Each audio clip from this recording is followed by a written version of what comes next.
जो नहीं आ पाए थे वो लोग रिकॉर्डिंग वहां से जाके देख सकते हैं यूट्यूब से। ठीक है, तो आज हम कंटिन्यू करेंगे, राइट।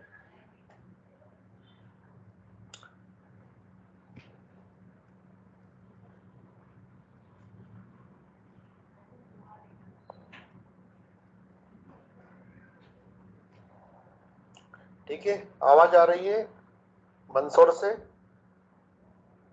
आपको आ रही है आवाज? Raise your hand. गुड। ठीक है, तो हम लोग एनोटेशंस देख चुके थे कल, राइट। और एनोटेशन के बाद वाला पार्ट हम लोग यहाँ से कंटिन्यू करने वाले हैं। ठीक है,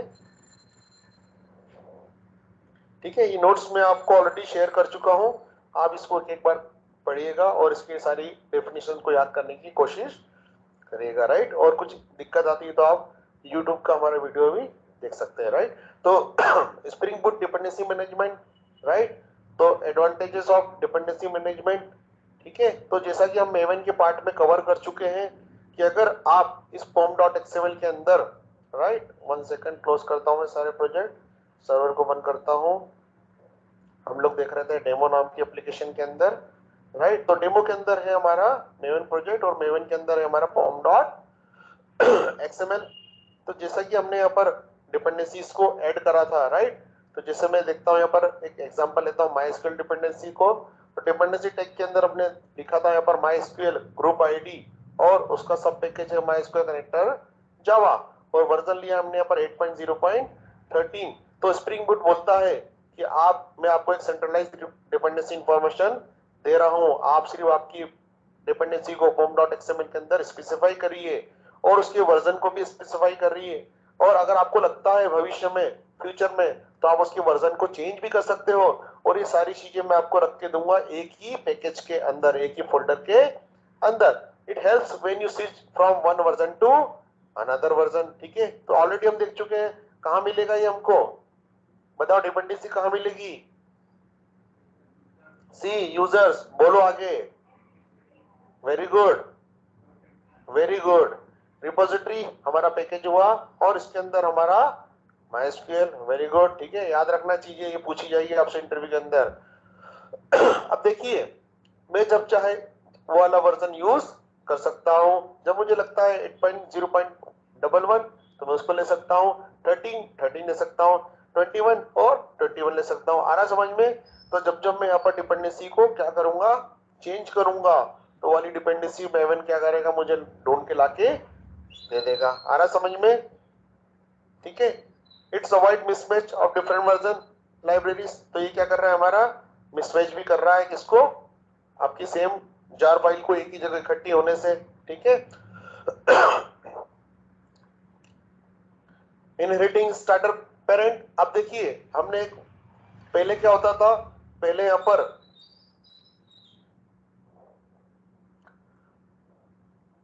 पर क्या होता था, पहले हमको काफी सारी जार्स जैसे हाइबरनेट की, ठीक है, जैसे आपको जेपी हाइबरनेट की, जैसे MySQL की, जैसे हमको टॉमकेट की, और हमको दूसरी और भी जितनी भी जार होती है log4j की, ये सारी जार क्या करनी पड़ती थी, एक एक करके यहाँ पर लिखना पड़ती थी, एक एक करके लिखना पड़ती थी।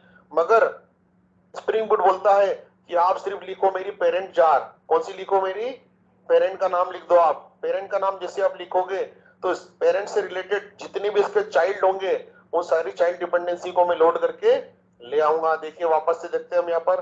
अगर मैं लिखता हूँ यहाँ पर पेरेंट पॉम, ठीक है, इसको बोलते हैं पेरेंट पॉम। ठीक है, तो पेरेंट पॉम को जैसे मैं लिखता हूँ, मैं पेरेंट जार को जैसे लिखता हूँ, तो ये क्या करता है, सारी डिपेंडेंसीज कौन सी लेके आ जाता है, लाइब्रेरीज के अंदर मिलेगी हमको, that is maven dependencies, right. तो देखिए, जेपीओ तो हमने लिखा है, मगर क्या हमने एओपी लिखा है? नहीं लिखा है।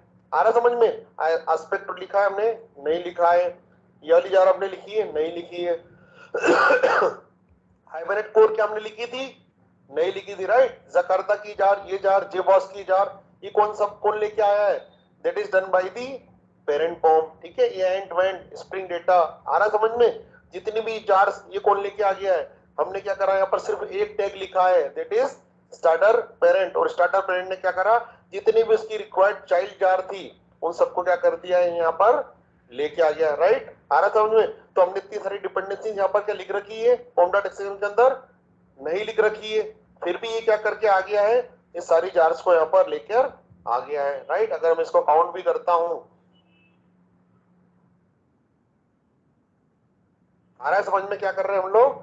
तो हम लोग क्या करेंगे, पेरेंट जार को लिख देंगे यहाँ पर, और जितनी भी उसकी रिक्वायर्ड डिपेंडेंसी होगी चाइल्ड की, वो सब कौन लेके आ जाएगा। देखिए 95 जार है इसके अंदर, कितनी जार है 95, और डिपेंडेंसी टैग में हमने कितनी जार लिख रखी है, आप ये भी देखिए। डिपेंडेंसी टैग अगर देखता हूं मैं, तो देखिए 1 2, आ रहा समझ में, 3 4 5, ठीक है, 6 7 और 8, 8 जार लिखी है, और वो कितनी लेके आया है यहाँ पर 95। तो that is done by this parent form. ध्यान रखना, ये पेरेंट फॉर्म क्या कर रहा है, इस सारी जार्स को यहाँ पर गेट करके, जैसे अपने प्रोजेक्ट को क्या करा, मेवन अपडेट करा, वो सारी जार को यहाँ पर लेके आ गया है। और देखिए पेरेंट फॉर्म में एक वर्जन भी लिख रखा है मैंने, दैट इज 3.1.3। तो जितनी भी जार आपको यहाँ पर दिखेगी, जितनी भी आपको जार का वर्जन यहाँ पर दिखेगा 3.1.3, that is done by parent form. आ रहा समझ में? जितनी भी जार की वर्जन आपको यहाँ पर दिख रही है 3 पॉइंट, ये देखिए, आ रहा समझ में? तो जितनी भी जार यहाँ पर है 3.1.3, that is all done by the parent form, ठीक है। और थोड़ा सा आगे बढ़ते हैं हम लोग, राइट। तो पेरेंट फॉर्म, अगर आप पेरेंट फॉर्म नहीं लिखते तो ये सारी जार भी आपको क्या करना पड़ती, डिपेंडेंसी टैग के अंदर स्प्रिंग बूट ऑटो कॉन्फ़िगर, ठीक है। आ रहा समझ में? ये भी आपको लिखना पड़ती, ठीक है। थोड़ा सा और आगे बढ़ते हैं। चेंजिंग जावा वर्जन, आप इस तरीके से क्या कर सकते हो, फॉर्म डॉट एक्सएमएल के अंदर जावा का वर्जन को भी चेंज कर सकते हो, राइट। अभी हम कौन सा वर्जन यूज कर रहे हैं, अभी मैं यूज कर रहा हूं यहाँ पर 17। अगर मुझे लगता है कि मुझे 17 वर्जन यूज नहीं करना है, तो मैं क्या कर सकता हूँ, सीधे फॉर्म डॉट एक्सएमएल के अंदर आके और जावा का वर्जन 1.8 कर सकता हूँ, ठीक है, 11 कर सकता हूँ, 10 कर सकता हूँ, 12 13 14 जो भी मैं करना चाहूंगा यहाँ पर, ठीक है, जावा का वर्जन में चेंज कर सकता हूं। अब इसी के अंदर एक फीचर होता है, दैट इज प्लगइन। क्या होता है, प्लगइन, ठीक है, मेवन का प्लगइन। अब प्लगइन टैग के अंदर मैं प्लगइन टैग यूज करता हूं, और देखिए मैंने यहाँ पर यूज करा है स्प्रिंग बूट मेवन प्लगइन। अब क्या बोलता है spring boot maven plugin, spring boot maven plugin बोलता है कि जब भी आप मुझे इसके अंदर लिखोगे, तो मैं क्या करूंगा, आपकी जो जार फाइल बनती है या वायर फाइल बनती है या ईआर फाइल बनती है, उसको एग्जीक्यूट करने में आपकी हेल्प करूंगा with the help of main class, ठीक है। तो जब भी हम क्या करते हैं, इस प्रोजेक्ट को जब भी मैं अपडेट करता हूँ, क्लीन करता हूँ, तो क्या बन जाता है मेरा टारगेट फोल्डर, क्या बनता है, जब भी मैं चलाता हूँ एम्बिएंट क्लीन इंस्टॉल, तो मेरा बनता है टारगेट फोल्डर, और टारगेट फोल्डर के अंदर मेरी जार और वार क्रिएट हो जाती है। और मेवन का ये प्लगइन क्या करता है, इस जार या फाइल को, वार फाइल को एग्जीक्यूट करने में मदद करता है विद द हेल्प ऑफ कौन सी वाली क्लास, हमारी मेन क्लास। कौन सी वाली, डेमो क्लास। डेमो क्लास के अंदर जब भी मैं चलाता हूं एनोटेशन, कौन सा वाला, स्प्रिंग बूट एप्लीकेशन, तो मेन क्लास मेरी रन होती है, और with the help of plugin jar file क्या होती है, मेरी एग्जीक्यूट होती है, ठीक है। तो प्लगइन भी इसके अंदर हमेशा रहता ही रहता है बाय डिफॉल्ट, आप इसको ऐड नहीं करते। ये जब भी आप बनाते हो मेवन का प्रोजेक्ट, तो बाय डिफॉल्ट इसके अंदर ऐड होके ही आता है, ठीक है। एप्लीकेशन डॉट प्रॉपर्टीज, जैसा कि हम देख चुके हैं, हर मेवन प्रोजेक्ट के अंदर, लेटेस्ट वाले मेवन प्रोजेक्ट के अंदर होता है application dot properties. Control shift R दबाता हूं मैं, और यहाँ पर सर्च करता हूं, that is application dot properties. इसके पहले जब हम यूज करते थे स्प्रिंग को, तो उसके अंदर होती थी एप्लीकेशन कंटेक्स्ट डॉट एक्सएमएल। क्या होती थी, अब चीजों को और आसान करके उन्होंने बना दी है, that is application dot properties. तो एप्लीकेशन डॉट प्रॉपर्टीज के अंदर आपके सारे कोड लिखे हुए हैं डेटाबेस की कनेक्टिविटी वाले। ये देखिए JDBC colon MySQL localhost, student आपका डेटाबेस का नाम, और साथ साथ में आपका यूजर नेम और पासवर्ड। SQL आपने यहाँ पर ट्रू कर रखा है। और इसके पहले सॉरी, इसके पहले हम लोग क्या यूज करते थे, that is hibernate configuration dot XML. याद आ रहा है आप लोगों को? मगर अब सारी चीजें आप कहाँ लिखने वाले हो, एप्लीकेशन डॉट प्रॉपर्टीज के अंदर। और देखिए मैंने यहाँ पर अपडेट भी कर रखा है APM2 DTL। आ रहा समझ में? और मैंने प्रीफिक्स बता रखा कि मेरी जेएसपी फाइल कहाँ होने वाली है और किस सफिक्स से वो एंड होने वाली है, ठीक। और भी अदर कस्टम कॉन्फ़िगरेशन जब हम आगे मेल एपीआई यहाँ पर लिखेंगे तो मेल एपीआई के कॉन्फ़िगरेशन, आपके एसएमएस ओटीपी के कॉन्फ़िगरेशन, सारे कॉन्फ़िगरेशन कस्टम कॉन्फ़िगरेशन हम कहाँ लिखने वाले हैं, application context application dot properties के अंदर। आ रहा समझ में? और ये हमेशा कहाँ रहेगी, that is the path SRC main और रिसोर्सेज के अंदर, ठीक है। ये देख ध्यान रखना आप इस तरीके से। अब ये क्या बोलता है कि डिफॉल्ट वैल्यूज आप इसके अंदर सेट कर सकते हो, किसी भी तरह की प्रॉपर्टीज को आप सेट कर सकते हो, डिफाइन योर ओन प्रॉपर्टीज भी आप इसके अंदर सेट कर सकते हो, ठीक है। इन्वायरमेंट, डिफरेंट इन्वायरमेंट को भी आप इसके अंदर सेट कर सकते हो। आ रहा समझ में? देखिए example of application dot properties, तो आपने क्या करा यहाँ पर, एप्लीकेशन का नाम डिफाइन कर दिया। अभी हमारा हमेशा डिफॉल्ट पोर्ट क्या रहता है, दैट इज 8080। अब हम डिफॉल्ट पोर्ट को अगर चेंज करना चाहते हैं तो हम यहाँ पर एक टैग लिख देंगे, that is server dot port, और पोर्ट का मैं क्या कर दूंगा यहाँ पर नाम चेंज कर दूंगा। आना समझ में? तो अब सर्वर आपका किस पे चलने लग जाएगा, दैट इज 8081, ठीक है। चला के देखते हैं इसको। पोर्ट मैंने यहाँ पर चेंज कर दिया है, ठीक है, एक डाल दिया है, कंट्रोल में करता हूँ यहाँ पर एस और चलाता हूँ यहाँ पर डेमो डॉट मेन क्लास हमारी, ठीक है, बिल्ड हो रहा है, थोड़ा सा वेट करेंगे। डन, मैं करता हूँ रन एस जावा एप्लीकेशन, ठीक है। कौन से वाले पोर्ट पे चल जाएगा अभी ये 80। बाय डिफॉल्ट क्या होता है, एक बार इंटरव्यू मुझसे पोर्ट पूछ लिया था, ठीक है, चेक करने के लिए कि मुझे कुछ आता है या नहीं, ठीक है। तो 8080 भी आप याद रखना, भूलना मत, ठीक है। देखो 8080 पे चलने लग गया ये। आ रहा समझ में क्या बोलना चाह रहा हूं मैं? तो आप क्या कर सकते हो, पोर्ट को भी चेंज कर सकते हो, राइट। मैं वापस से इसको क्या कर देता हूँ, हमारा डिफॉल्ट पोर्ट 8080, अगर कुछ नहीं लिखेंगे तो क्या रहेगा 8080, ठीक है। अब स्प्रिंग बूट जेपीए फीचर्स, ठीक है, जेपीए के क्या फीचर्स होते हैं, तो 3 main features of spring boot JPA. तो जेपीए में याद है हमने रिपोजिटरी के अंदर इसको यूज किया हुआ है, इसके अंदर यूज किया है रिपोजिटरी के अंदर। ये देखिए मैं बताता हूँ आपको, सर्विस पे आए, सर्विस से आईएमपीएल पे आए, और आईएमपीएल के अंदर मैंने ऑटोवर कर रखा है सॉरी,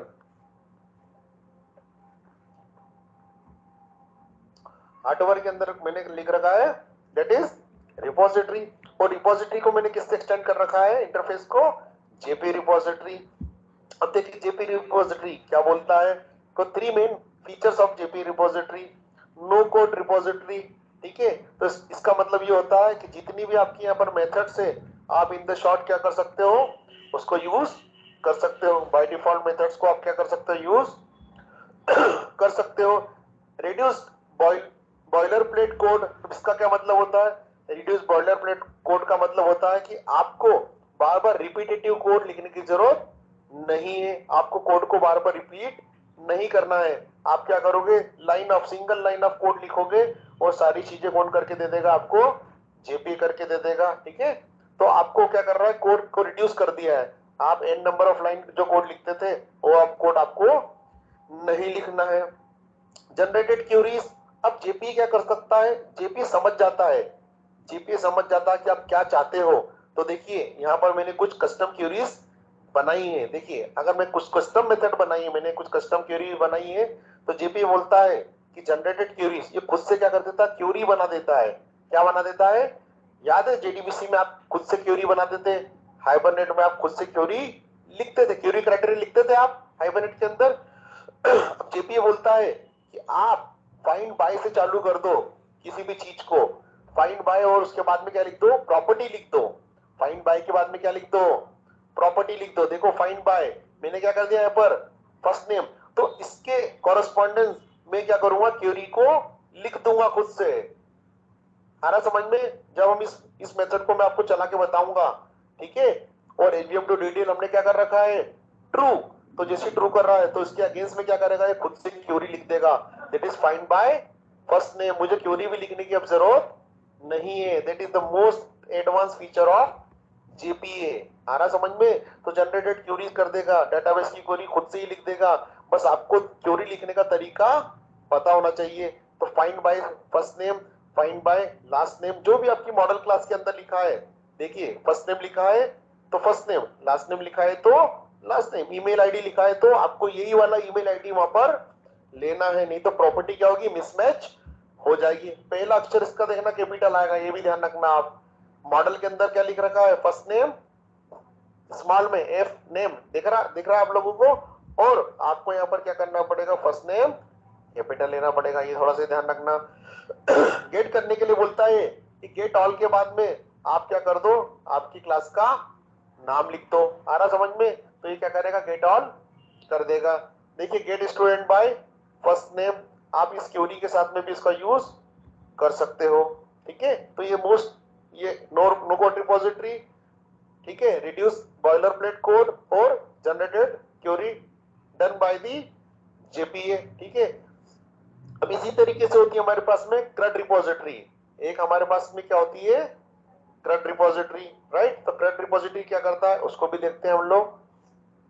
अगर मैं लिखता हूं CRUD रिपोजिटरी, तो देखिए एक चीज और ध्यान रखना है यहाँ पर, आप जब भी एक्सटेंड करेंगे जेपीए रिपोजिटरी या CRUD रिपोजिटरी यहाँ पर तो आपको पहला पैरामीटर देना पड़ेगा आपकी मॉडल क्लास। क्या देना पड़ेगा, मॉडल क्लास। और दूसरा पैरामीटर आपको देना पड़ेगा आईडी, जो लॉन्ग है तो लॉन्ग, इंट है तो इंट, डबल है तो डबल। देखिए मैं बताता हूं आपको, तो आपने पहला, ये आपका आईडी कौन सा डेटा टाइप में है, that is long. Model class का नाम क्या है आपकी, स्टूडेंट। तो इसके पैरामीटर में हमेशा दो पैरामीटर आएंगे, ठीक है, that is your model class and your ID. जो भी आप आईडी यहाँ पर लेते हैं, लॉन्ग, इंट, बुलियन, बाइट, ठीक है, जो भी लेते हैं आप। Same to same CRUD repository में भी मॉडल क्लास का नाम और आपकी आईडी का नाम। अब देखिए CRUD रिपोजिटरी क्या बोलता है, तो CRUD रिपोजिटरी बोलता है कि आप क्रिएट, रीड, अपडेट, डिलीट, जो बेसिक फंक्शनलिटी होती है, find one, find all, save और डिलीट, ये बेसिक फंक्शनलिटी आप क्या यूज कर सकते हो, that is done by the CRUD repository. ठीक है, अब CRUD रिपोजिटरी के अंदर क्या होता है, CRUD नाम से पता लग रहा है, CRUD create, retry, update and delete, ये क्या होता है, हमारा जेनरिक CRUD ऑपरेशन होता है। ठीक है, इसके अंदर एडवांस फीचर्स नहीं होते हैं। देखो अगर मैं यहाँ लिखता हूँ CRUD, क्या लिखता हूं मैं यहाँ पर, CRUD रिपोजिटरी, ये देखो उसने ले लिया CRUD रिपोजिटरी। अब CRUD रिपोजिटरी में जाता हूं मैं और कंट्रोल नहीं दबाता हूँ, राइट। तो इसके अंदर बेसिक फीचर तो ही है, ठीक है, मगर एडवांस फीचर्स, एडवांस मेथड इसके अंदर नहीं है। और एडवांस मेथड हमारी किसके अंदर होती है, दैट इज जेपी रिपोजिटरी के अंदर। किसके अंदर होती है, जेपी रिपोजिटरी के अंदर। आगे आएगा, मैं आपको बताने वाला हूँ, राइट। और ये क्या करता है, it is extend the spring data repository. ठीक है, किससे किससे एक्सटेंड होता है ये बताता हूं मैं आपको। देखिए ये किससे एक्सटेंड होता है, रिपोजिटरी से। किससे एक्सटेंड होता है, रिपोजिटरी से, राइट। कंट्रोल जेड करता हूं मैं। जेपी किससे होता है, देखिए जेपी एक्सटेंड दो चीजों से हो रहा है, that is list current repository और list pagination and sorting repository. ठीक है, अब ये list list pagination and sorting, तो डेटा को मैं जेपी रिपोजिटरी क्यों यूज करता हूं, क्योंकि मैं क्या कर सकता हूं, क्वेरी एलिमेंट भी ले सकता हूं उसके अंदर, मेरी मनचाही क्वेरी भी मैं यहाँ पर बना सकता हूं। डेटा के साथ में सॉर्टिंग, सर्चिंग, डेटा स्ट्रक्चर के जितने भी काम है वो सब किसके थ्रू कर सकता हूं मैं, जेपीए रिपोजिटरी के थ्रू कर सकता हूं। इसलिए ये क्या है, एडवांस फीचर होता है हमारे लिए जेपीए रिपोजिटरी। ठीक है, तो दोनों में डिफरेंस याद रखना, what is the difference between JPA repository and CRUD repository. तो CRUD क्या बोलता है कि आप बेसिक CRUD ऑपरेशन मेरे अंदर परफॉर्म कर सकते हो, और अगर आपको एडवांस फीचर यूज करना है, डाटा स्ट्रक्चर के साथ में शॉर्टिंग, सर्चिंग करना है, डेटा के साथ में खेलना है, तो आप क्या यूज करोगे, दैट इज जेपीए रिपोजिटरी। आ रहा समझ में? तो दोनों तरीके की रिपोजिटरी में वहां पर यूज कर सकता हूं। ठीक है, ये देखिए जेपीए रिपोजिटरी के बारे में यहाँ पर लिखा हुआ है। ये देखिए पेजिनेशन एंड सॉर्टिंग रिपोजिटरी और बेसिक CRUD ऑपरेटर रिपोजिटरी तो करेगा ही करेगा ये, और साथ में क्या करेगा, पेजिनेशन, पेजिनेशन देखा था हमने हाइबरनेट के अंदर, स्टार्ट और एंड। ठीक है, तो आप इसी तरीके से पेजिनेशन भी कर सकते हैं और डेटा को यहाँ पर शॉर्ट कर सकते हो। और जेपी रिपोजिटरी के लिए आपको यूज करना पड़ेगा, दैट इज ये वाला टैग यूज करा था हमने वहां पर फॉर्म.xml के अंदर, डिपेंडेंसी हमने डाली थी स्प्रिंग डेटा JPA उसका वर्जन। अब देखिए स्प्रिंग बूट के अंदर क्या होता है, पैकेजिंग भी होती है। क्या होता है, दैट इज पैकेजिंग। तो पैकेजिंग को भी हम क्या लिखते हैं, पॉम डॉट एक्सएमएल के अंदर हमने पैकेजिंग लिख रखी थी, राइट। तो पॉम डॉट एक्सएमएल यहाँ पर कहीं होगी, दिस वन, यहाँ पर कहीं होगा पैकेजिंग, दिखा आपको। तो पैकेजिंग पैकेजिंग मतलब हम क्या कर रहे हैं, फाइल को कंप्रेस कर रहे हैं। इस पूरे प्रोजेक्ट को हम क्या कर रहे हैं, कंप्रेस कर रहे हैं, राइट। और जैसे जैसे कंप्रेस होता है तो कंप्रेस होके कहा जाता है टारगेट के अंदर, दैट इज ये वार फाइल। आप देखो मैं इसकी लोकेशन को देखता हूं, ये इसकी लोकेशन पे आ गया मैं, ठीक है। तो देखिए कितने केबी के अंदर है, 55,227। और अगर मैं इसको क्या करता हूं, कहीं पर कॉपी करके क्या करूंगा, मैं इसको एक्सट्रैक्ट करता हूं। क्या करता हूं, ये देखिए कॉपी करा मैंने इसको, यहाँ पर पेस्ट किया, और मैं इसको क्या कर देता हूँ, एक्सट्रैक्ट करता हूँ, 7 जिप के साथ कर लेता हूँ, राइट। देखो डेमो नाम का जो मेरा प्रोजेक्ट है वो कहीं पर आ चुका होगा, ये रहा। आ रहा समझ में। अब देखिए अब इसको मैं इसकी प्रॉपर्टी देखता हूँ, राइट। तो देखिए अभी क्या आ गई, केबी का एपी बन गया क्या यहाँ पर, राइट। अब ये देखिए जैसे मैं इसको एक्सट्रैक्ट करता हूं तो जितनी भी मेरी यहाँ पर चीजें थी, राइट, वो किसके अंदर आ गई, मेरी एक्सट्रैक्ट होके इस फाइल के अंदर आ गई है। आ रहा है समझ में क्या बोलना चाह रहा हूं मैं। तो एक होता है कंप्रेस फॉर्म, वार फाइल क्या होती है हमारी, that is the compress war web archive. तो वेब आर्काइव बोलता है कि मेरे अंदर क्या रहेगी, जेएसपी, सर्वलेट, सीएसएस, जावास्क्रिप्ट और आपकी जावा क्लासेस। आ रहा समझ में। तो मैं क्या करूंगा, यहाँ पर पैकेजिंग के अंदर वॉर लिख दूंगा। क्या लिख दूंगा, वॉर, क्योंकि हमने प्रोजेक्ट को किस में बनाया है, जेएसपी सर्वलेट में, जेएसपी के अंदर बनाया है और कंट्रोलर के साथ में बनाया है, राइट। अगर मेरा प्रोजेक्ट रहता बिना जेएसपी के तो मैं यहाँ पर क्या कर देता, पैकेजिंग के अंदर जार लिख देता। Very good. और अगर मैं यूज करता ईजेबी, एंटरप्राइज आर्काइव ईजेबी, तो ईजेबी तो हमने सीखा नहीं और करा नहीं है, राइट। और ईजेबी अभी चलता भी नहीं है। तो ईजेबी अगर मैं यूज करता तो मैं पैकेजिंग के अंदर क्या लिख देता, यहाँ पर EAR। आना समझ में। तो किस तरीके से क्या होते हैं, एग्जीक्यूट होते हैं। वार जैसा कि मैंने कहा, वेब आर्काइव, आपके जावास्क्रिप्ट के कोड, आपके HTML के कोड, आपकी जेएसपी की फाइल, ये सब किसके अंदर आती है, वार के अंदर आती है। और जब भी आप यहाँ पर पैकेजिंग में वार लिखते हैं, क्या लिखते हैं आप पैकेजिंग के अंदर, वार लिखते हैं, तो वो क्या करता है, देखिए खुद से वेब आईएनएफ का एक फोल्डर बना देता है, ठीक है। It contains a special directory called web INF, ठीक है। याद है आप लोग ने यहाँ पर जब प्रोजेक्ट को क्रिएट करा था, बताता हूं मैं आपको, तो आपने कहीं पर सिलेक्ट करा था वॉर, याद आ रहा है आप लोगों को। रुकिए मैं बताता हूँ, स्प्रिंग बूट क्रड, यहाँ पर देखिए, देख पा रहे हो आप सब लोग, आपने क्या सिलेक्ट करा था, वॉर सिलेक्ट करा था। तो जैसे आपने वॉर सिलेक्ट करा था तो स्प्रिंग बूट समझ गया था कि आपके लिए मुझे क्या बना के देना है, एक वेब आईएनएफ का फोल्डर। गॉट इट, समझ में आ रहा है। थिंग्स आर सो सिंपल, आप याद रखिए कंसेप्ट बस। देखिए और इसके अंदर क्या होता है अपना वेब कंटेनर, राइट। वॉर के अंदर क्या होता है, दैट इज वेब कंटेनर, और उसको कौन एग्जीक्यूट करता है, हमारा server. It could be application server और it could be your Tomcat. Tomcat क्या होता है हमारा वेब सर्वर। आ रहा समझ में।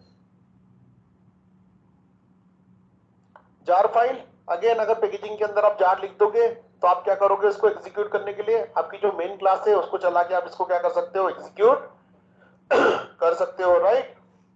और इसके अंदर क्या होने वाले, आपकी आपकी इस पैकेज के अंदर जब भी आप जार फाइल सिलेक्ट करोगे, जब भी आप जार फाइल सिलेक्ट करोगे तो आपका जो वेब आईएनएफ फोल्डर है वो क्रिएट नहीं होगा, वेब आईएनएफ क्रिएट नहीं होगा, ठीक है। मतलब वो जानता है कि आप जीएसपी का यूज नहीं करने वाले हो, तो वेब आईएनएफ का फोल्डर हमारा क्रिएट होके नहीं आने वाला है। SRC मेन जावा कॉम एग्जांपल डेमो, 1 सेकंड कहाँ गया, नीचे आएगा, हाँ वेब ऐप, राइट। तो देखिए वेब ऐप के अंदर आपका वेब आईएनएफ का फोल्डर नहीं आएगा जब आप यूज करते हो क्या, जार।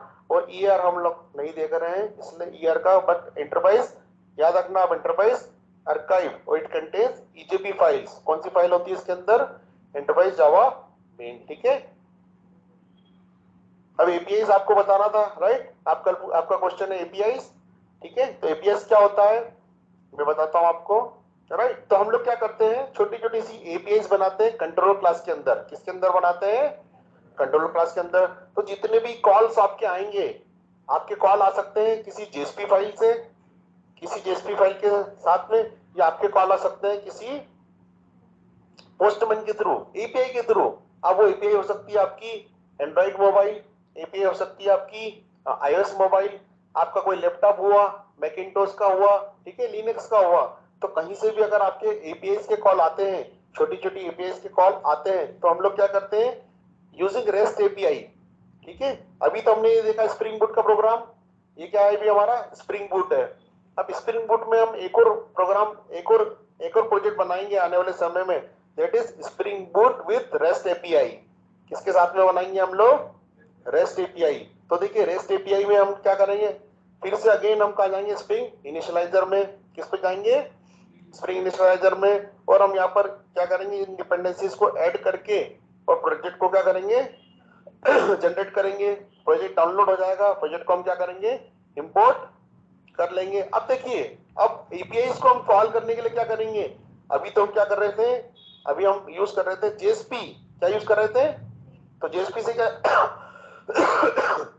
सॉरी, जेएसपी से हमारा क्या जाता था, जेएसपी से हमारा पूरा का पूरा ऑब्जेक्ट जाता था। क्या जाता था, ऑब्जेक्ट जाता था। मगर अब एपीआई से हम क्या भेजेंगे, जेसन भेजेंगे। क्या भेजेंगे हम लोग, जेसन भेजेंगे। रुकिए मैं आपको चला के और बना के बताता हूँ, एक प्रोग्राम मेरे पास बना हुआ है ऑलरेडी। तो इसके अंदर हम क्या करते हैं, देखो अब एपीआई को भेजता हूं मैं जेसन में, तो रजिस्ट्रेशन यूजर को मैं क्या कर देता हूँ, थोड़ी देर के लिए कमेंट कर देता हूं। और मैं यहाँ पर एक पोस्टमैन का यूज करके एक मैंने एपीआई बना रखी है। क्या बना रखी है, एपीआई। तो देखिए एपीआई जब भी बनती है, एपीआई जब भी बनती है, तो उसके अंदर मैंने टैग यूज करा रिक्वेस्ट बॉडी। कौन सा टैग यूज करा है, रिक्वेस्ट बॉडी। और एक टैग यूज करा मैंने रिस्पॉन्स बॉडी। तो रिक्वेस्ट बॉडी बोलता है कि मैं आपकी रिक्वेस्ट को लेने वाला हूं जेसन के फॉर्म में। किसके फॉर्म में, जेसन के फॉर्म में। अब जेसन क्या होता है वो भी बताता हूं, और आपको रिस्पॉन्स भी मैं दूंगा किसके फॉर्म में, जेसन के फॉर्म में, ठीक है। कंट्रोल एस करता हूं मैं, और इस प्रोग्राम को एक बार चला के आपको बताता हूं, राइट। तो आपको एपीआई समझ में आएगी, इसको बोलते हैं हम एपीआई, ठीक है। तो इसी तरीके से आपको क्या करना पड़ेगा, जब भी आप किसी मोबाइल एप्लीकेशन के लिए काम करोगे, जब भी आप किसी एपीआई एप्लीकेशन के लिए काम करोगे, कंपनी में आपको बोला जाएगा कि आप एपीआई बना के दो मुझे यूजर को ऐड करने की, ठीक है।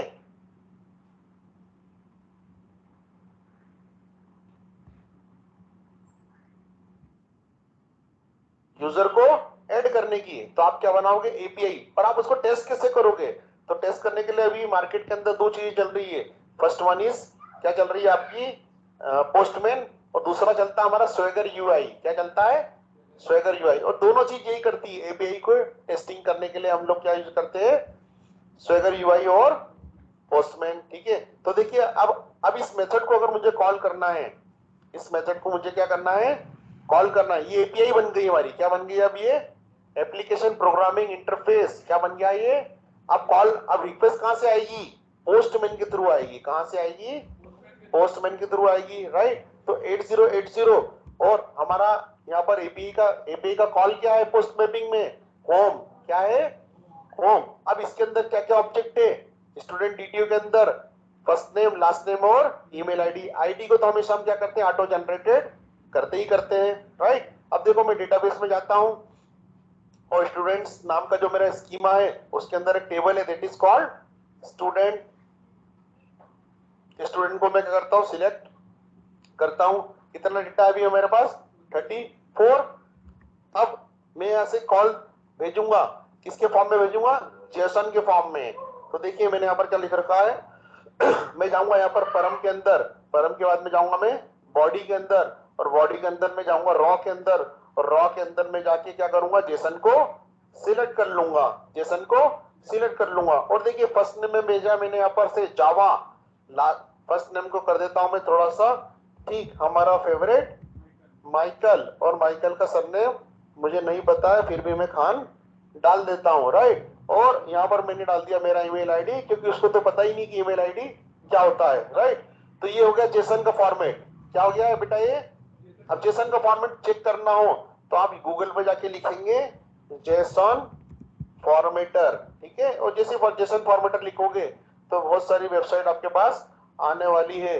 अब देखिए जैसे मैं यहाँ पर लिखता हूँ जेसन का फॉर्मेट, तो जेसन कैसे होता है, इस तरीके से पैरामीटर को लेता है, दैट इज कर्ली ब्रेसेस चालू और बंद, की और वैल्यू। अब देखिए कॉलन लगा के मैंने क्या डाला, मेरी प्रॉपर्टी का नाम और वैल्यू, मेरी प्रॉपर्टी का नाम और वैल्यू, मेरी प्रॉपर्टी का नाम और वैल्यू।